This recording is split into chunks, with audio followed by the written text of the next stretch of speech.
Hello, Katie. Good to meet you face to face. We've a lot to cover today. Yes, good to speak to you, but we'd better get started. Do you know which UN 2030 goals concern equality? Don't they all? I'm thinking of 3 particularly. So, 1. Inclusive, lifelong quality education. Gender equality, empowering women and girls. And 3. Reducing inequality within and between countries. Well done, Andrew, but where does the International Year of Glass fit in? Let's ask our panellist, John Parker. Hello, Katie.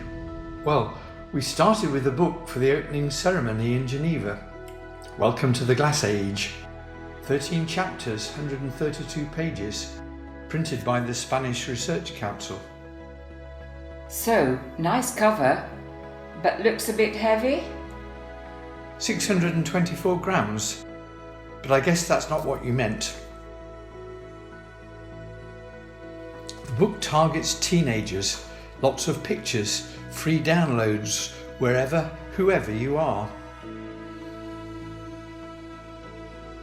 With English and Spanish editions, and more translations planned. Oh, 8 of 13 chapters have female authors. And it's not the only book.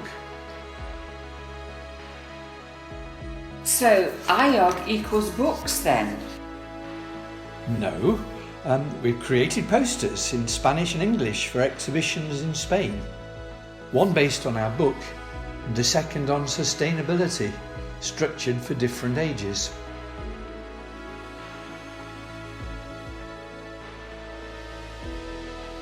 Some glass journals have devoted whole issues to IYOG. The Journal of Non-Crystalline Solids, the International Journal of Applied Glass Science, and there have been articles on history and art. We've supported 100 conferences and many more individual lectures.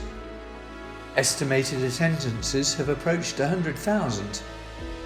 The map highlights the countries involved. And what about those who couldn't attend? Well, COVID forced everything online.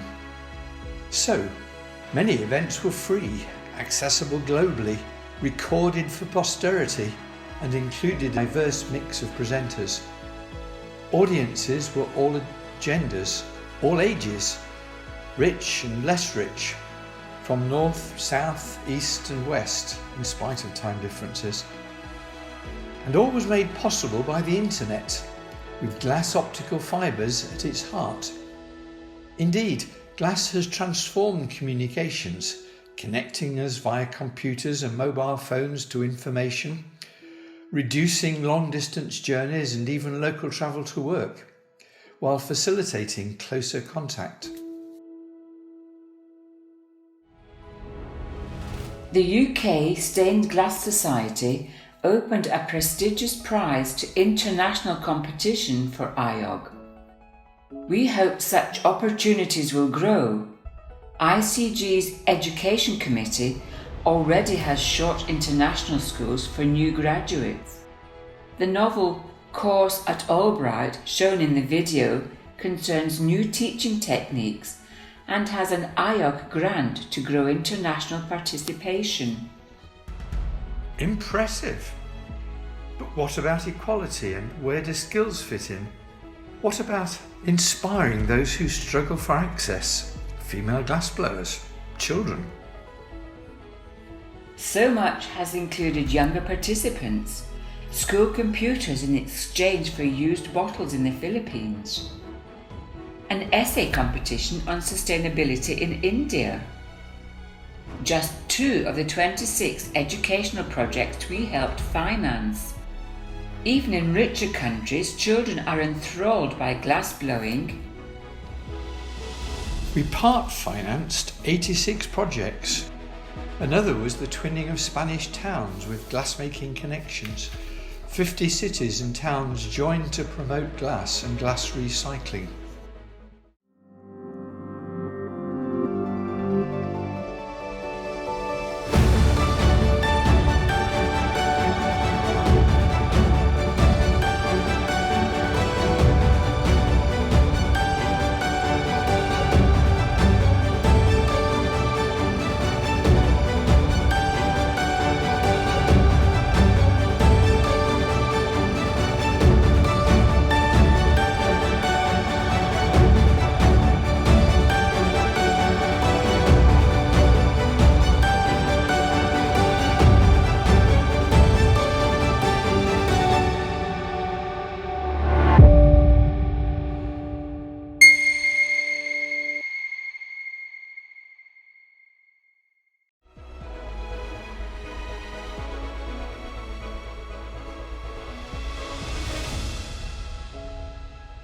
And gender equality.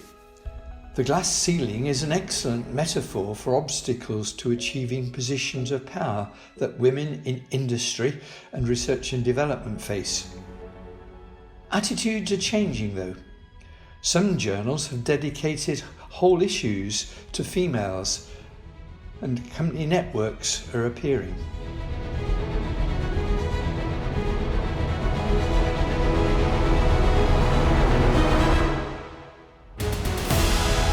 You also mentioned skills, John. Andrew, you're from the arts world. Thank you, Katie. Interesting to learn what's been happening in communicating the technological aspects of glass. But art glass has also been a focus of IYOG. We artists have worked hard to share with a wider public our glassmaking skills. Let's watch another video.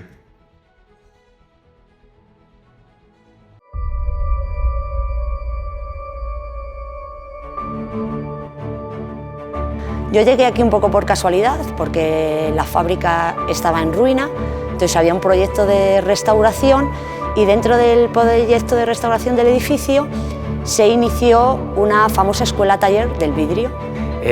Los primeros pasos les di con María Ángeles. Al final ella era la mejor profesora que ha podido tener este centro, porque sabía transmitirte con esa alegría, con esa pasión que uno vive el vidrio.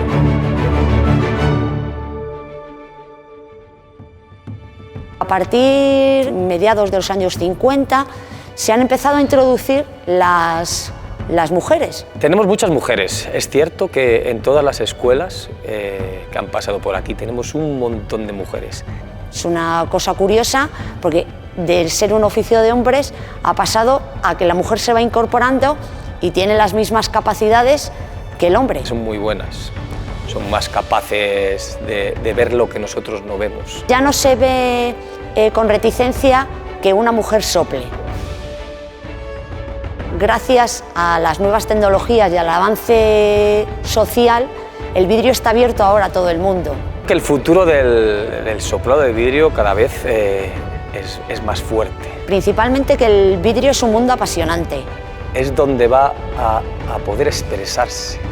Es donde va a poder dar vida a un ser inerte como que es el vidrio. Animaría a cualquiera que se apuntara a la escuela, y si quieres formarte y tener una pasión tan grande que te lleve y que tenga esa fuerza como para que sea tu vida, tendrías que venir a la escuela.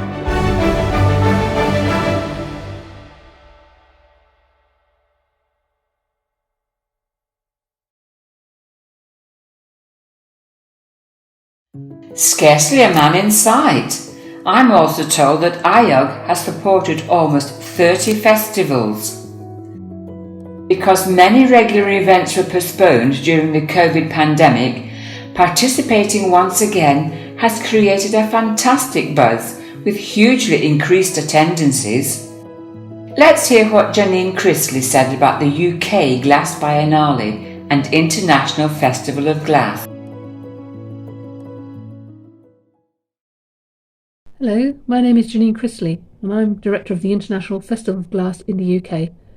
We were so pleased to be part of the UN International Year of Glass and to welcome Elisa Duran and John Parker to come and open the event for us. The festival represented over 500 international artists and we had over 10,000 visitors. The festival focus this year was on Japan, China and Korea, and we had some amazing artists come and join us to run masterclasses, workshops and presentations. We had our first major exhibition of East Asian glass, alongside the British Glass Biennale exhibition, which showcases the best of UK-based makers. It was a wonderful event and people were so excited to be back together after 3 years away. We want to thank the UN for recognising this year and for recognising the beauty of the magic of glass. Thank you. Artists, technologists and scientists also seized the opportunity to share ideas, experiences and questions such as energy costs. We'll return to that. Anything else, John? Other activities were to preserve heritage. The worldwide Mosaic for Afghan Women project is based on their traditional patterns. Coloured glass tiles stitched into a mosaic scarf are preserving their designs. The scars from cuts received doing this are almost a badge of honour. An international collaboration has restored ancient glass treasures shattered in the 2020 chemical explosion in Beirut and seeded a cultural heritage centre. On a larger scale, we've had the Italian Glass Week.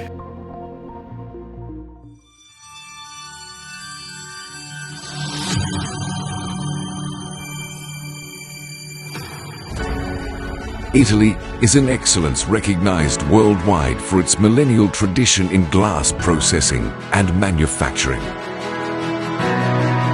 The Italian glass culture has deep roots, dating back to thousands of years ago, when the ancient Romans developed new techniques, contributing firsthand to the history of its processing.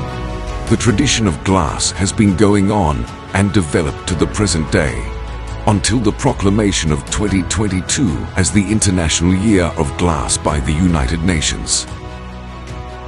In this context, Vitrum promoted the project during the meetings of the Community of Glass Associations and launched the event during Vitrum 2021.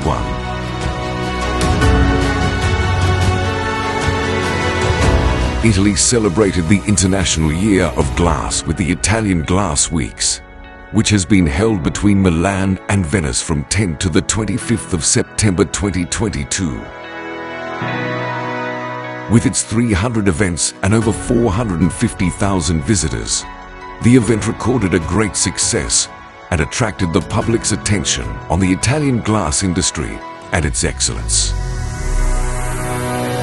The show featured a multitude of events, workshops and laboratories for kids and adults. Lessons and demonstrations, conferences, shows and installations, tours to museums with glass-skilled experts, evening events and parties.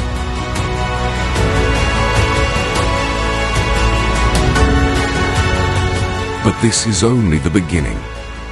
Vitrum 2023, major sponsor of the International Year of Glass, awaits you in Milan between 5 and the 8th of September 2023.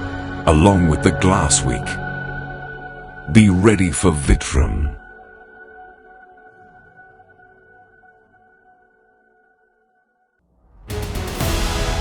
I hear there's some hot news from the closing ceremony in Japan. Our artistic colleagues organised a competition to identify 7 glass wonders of the world. They've announced the results and we want to share them.